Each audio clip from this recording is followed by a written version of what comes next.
Hello dear students, good morning. So here Professor Ashfaq Patan, Department of Mathematics, Angling Institute of Technology and Management. So as you know that I'm your mathematics professor for this academic SEM. Okay, so in last Google Meet we discussed the syllabus and the question paper pattern. So now we will discuss, we'll go through the syllabus now. So I used to teach first model, that is differential calculus. Okay. So before going for the differential calculus, I have given an assignment for you. That is the assignment of the basic formulas of mathematics. That is you have studied in your SSLC, first year PUC, second year PUC. Okay. So I told you to make a list of these formulas in the fair book, the beginning pages of this your fair book. So some of the students have uploaded their PDF files, but some students are not uploaded. So I have opened that Google form up to Tuesday. So do submit the all the students in PDF format. So I used to keep that open only. Okay. So why I have given that assignment? Can you guess me anything? The assignment is given for you is that here you are studying differentiation and integrations. Okay. Maximum you are going for differentiations and integrations. So in the next other models, number 3 and 4, you are having the integral calculus, that is integration. So little bit now you concentrate on your basic formulas of differentiation. Differentiation of any constant number, differentiation of a function x, differentiation of x squared, differentiation of exponential e raised to x, differentiation of logarithm, okay, then inverse trigonometry, then trigonometry. Okay, these are the basic formulas, and very important is that the product rule. So if you know the product rule, you can solve this model easily. Okay, if you know the product rule, that is u into v rule. You used to call this one as u into v rule. Okay, so if you know those formulas, you go through the differentiation formulas. So that's why I have written in the beginning of I told you to write in the beginning of your fair book. Okay, so that you can daily you can go and see there, you can memorize their formulas so that it will help for you in the first model. Okay, so without a differentiation, without integration, you cannot solve a single examples of first sem, second sem, third sem and fourth sem. You are having up to fourth sem mathematics subject. Okay, so if you don't know the differentiation and integration, you cannot solve a single example. So better you memorize the formulas. Those who have forgot in 3 to 4 months after your completion of your PUC, you have somewhat forgotten some formulas. So do remember those formulas. So that's why I have written that I told you to write in the beginning. Okay, so you go through the differentiation formula for this model. Okay, now in this first model you are going to study these concepts. Okay, these are the 9 concepts you are going to study. The first concept is that introduction of polar curve. You have not studied in any PUC. So polar curves, how the polar curves are there. And the next one is polar coordinates. Okay, so what are the coordinates for the polar? Okay, so angle between radius vector and tangent. This is one derivation is there, very important derivation. Okay, so next another one derivation is that length of the perpendicular from the pole to the tangent. Another one derivation. 2 derivations are there. Then later on you are having all examples. Angle between 2 polar curves. Okay, pedal equation of polar curve, radius of curvature of the Cartesian curve, radius of curvature for the polar curve, radius of curvature, center of curvature and circle of curvature. And last one is evolute and involutes. So these are the 9 concepts. We will discuss one by one. Okay, we will discuss one by one. So first we have I'm going to start, that is the introduction part of this polar curve, how the polar curves they used to ask, and another one is polar coordinates. Okay, so polar curves and polar coordinates we'll discuss, and we will discuss the relation between polar and Cartesian also. Okay, that is very important. So I will tell you in the beginning before going for this polar curve. So in your PUC, as you know that you have studied, that is x comma y, p of x comma y. What is this? This is nothing but Cartesian. When the Cartesian form is denoted by, that is a p of x comma y. Okay, x comma y, if it is there, it is known as Cartesian form. Okay, now polar form is that what? That is if you are having r and theta. That's it. So you can see the difference here.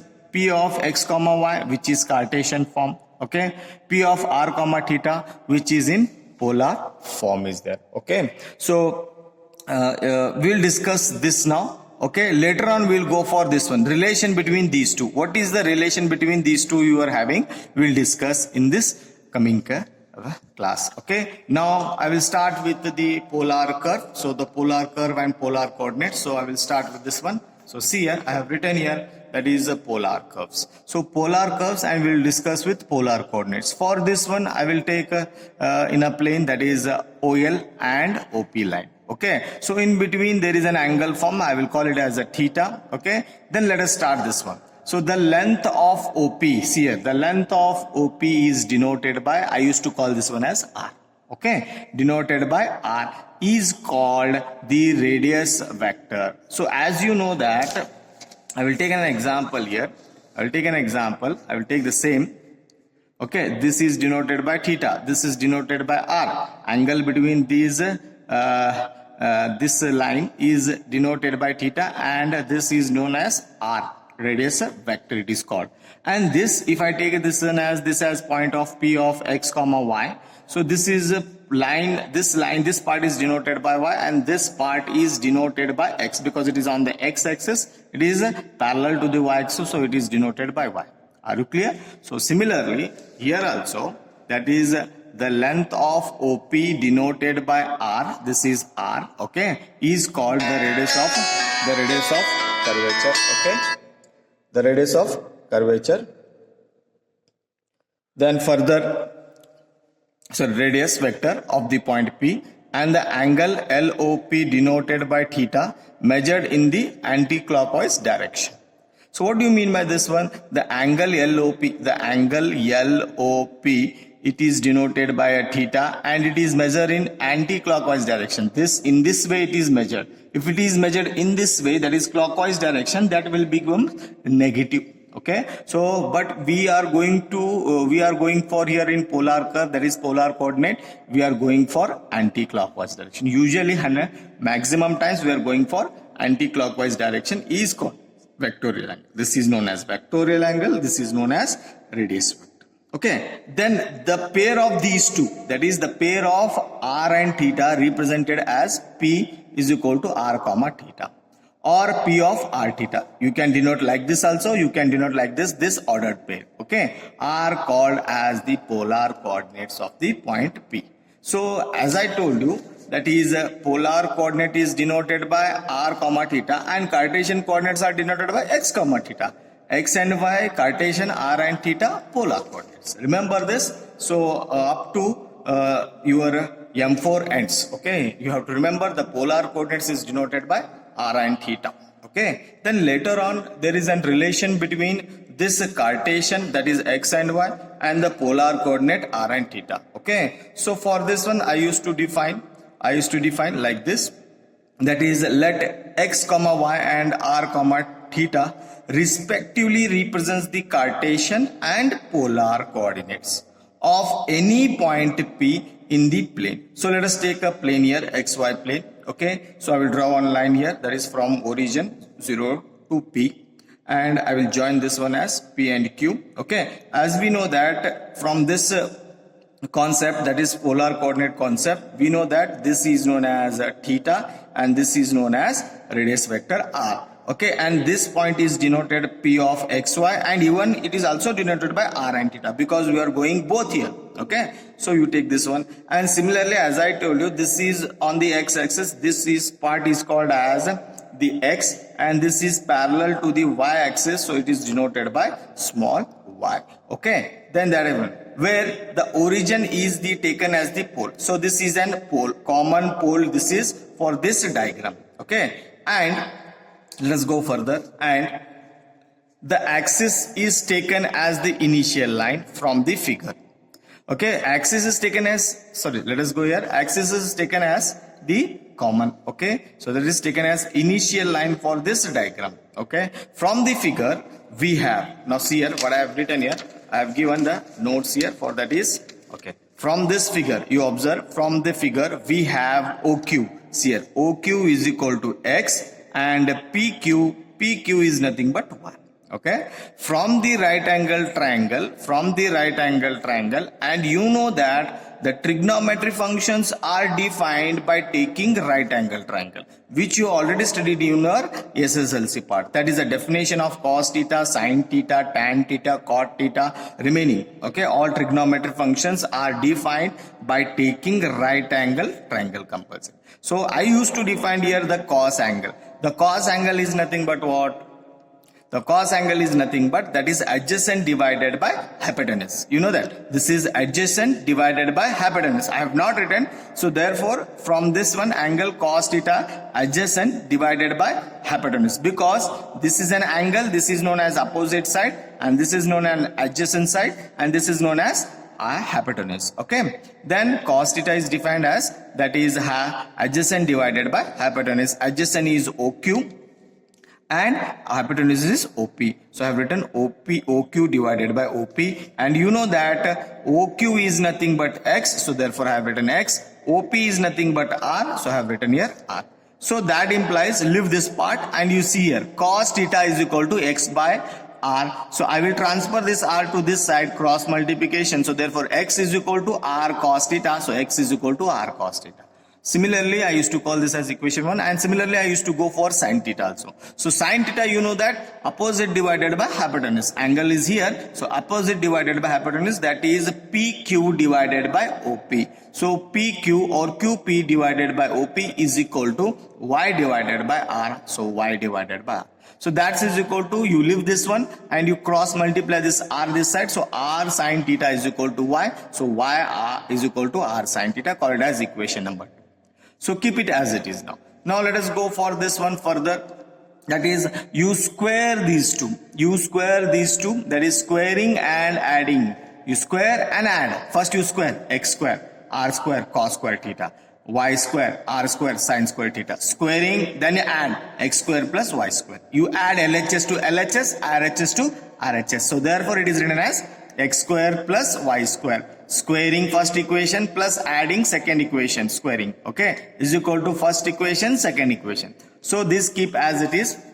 This keep as it is, x square plus y square is equal to r square, bracket, cos square theta plus sin square theta. R square is common. I have taken cos square plus sin square. As you know that cos square plus sin square, which is a trigonometry standard identity, that is denoted by 1. So therefore r square into 1 is r square, x square plus y square as it is. Now you write down for r here, transfer this square to this side, it becomes square root of x square plus y square. Okay, so let us call this as equation 3, keep as it is. Okay, now after this again you take these two equation and divide each other. So dividing 2 by 1, you do it 2 by 1. Okay, second equation in the numerator divided by first equation in the denominator. Okay, so this divided by this. Okay, so it become like this.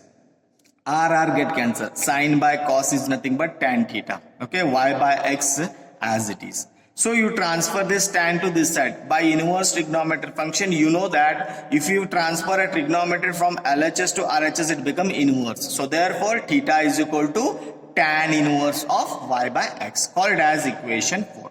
Okay, now after this, you observe equation 1 and 2. You observe equation 3 and 4. Now see here, I have written observe equation 192. Observe equation 192. Determines the Cartesian coordinates. Here, x is a Cartesian coordinate, y is a Cartesian coordinate. So x representation in r and theta, because here you will get a relation. Okay, here it is Cartesian, here it is polar. So the relation you will get here. So y is equal to r sin theta, again a relation here. Okay, similarly x is written in r and theta, y is written in r and theta. When you go for equation number 3 and 4, r is written in x and y reverse, okay, then theta is written in y and x. So this is the equation number 4, determines the polar coordinates. Okay, this is the relation between these four equations are the relation between polar coordinate and Cartesian coordinate. Okay, so for your syllabus, this whatever I have given, it will not come for your examination, but for your understanding purpose, this is very important for further derivation also, okay, for further examples also. So better you copy these all notes. Okay, I will send you these all notes, okay, so in PDF format, and even this video also. So compulsory you have to watch the videos, full video, so that you can understand. This is the basic first class of the first model. If you miss this this concept, you cannot understand all the concept of this first model. So better you watch the videos, all videos, not only this video, all the videos. Okay, so view full and compulsory you like the videos. Okay, so coming the class in next coming classes, further classes, I used to take in video also. You will get a video link so that you can understand. If you are having any queries regarding any concept for any video lecture, so you can directly contact me, or otherwise we will make a weekly Google Meet so that we can discuss the doubts of your syllabus throughout the whole week. Okay, so hope these videos you will get compulsory whenever your class is there. So like it, share it, and whatever the work is assigned for you, do it. If the homework is given 1 or 2 examples, compulsory you have to do the homework, and these notes you have to maintain compulsory. After the formulas you write down this concept starting. Okay, so put on heading as how I written in this format you have to write. Okay, thank you.